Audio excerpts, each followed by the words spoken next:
qalat ma aluhu illa ma ajaztu anhu, simfanyii upungufu wa aina yoyote isipokuwa kile kinachonishinda siwezi kukifanya, basi nina udhuru mbele ya Allah subhanahu wa ta'ala kuwa siwezi kumfanyia.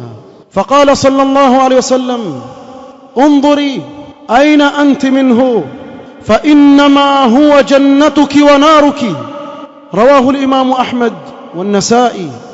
Mtume sallallahu alayhi wasallam akamwambia yule mama, jitizame ulivyo na uhusiano wako na mume wako, kuwa makini ewe mama kwa mume wako, fa innama huwa jannatuki wa naruki, huyo mume wako ndiyo pepo yako na mume wako ndiyo moto wako.